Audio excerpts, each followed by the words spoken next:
La Grèce fait toujours le jouet des grandes puissances. Nous avons beaucoup souffert sous le joug barbare des Turcs. Nous avons beaucoup souffert et nous souffrons encore sous le joug hypocrite des grandes puissances. Le peuple grec est un peuple martyr, d'autant plus que le besoin de la liberté est pour lui aussi impérieux que le pain. Il a une sensibilité innée qui le rend vulnérable à toute atteinte à la liberté. Non seulement à la liberté à lui, mais à toute lésime liberté chez n'importe quel peuple.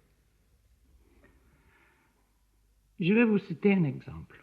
Lorsque Hitler menaçait d'envahir la Norvège, j'étais en excursion en Crète. Je traversais un défilé lorsque, du haut de la montagne, j'ai entendu une voix de stentor qui m'appelait. « Arrête, mon enfant, arrête-toi !»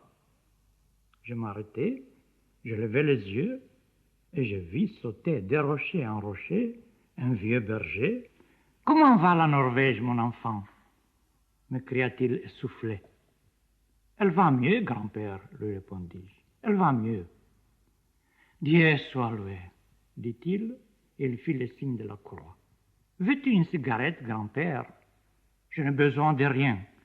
Puisque la Norvège va mieux, je n'ai besoin de rien. » Voilà les Grecs. Ce vieux berger ne savait sûrement pas où se trouve cette Norvège. Il ne savait peut-être pas si c'était un pays ou une femme, mais il savait ce que c'est que la liberté. Le vrai miracle grec ne s'appelle pas beauté, il s'appelle liberté.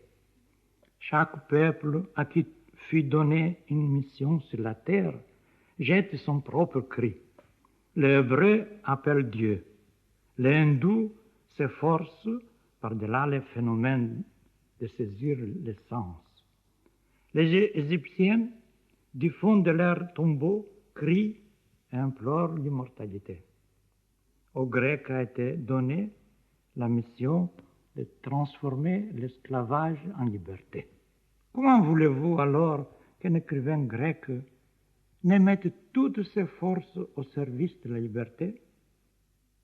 Comment voulez-vous que je regarde impassible le monde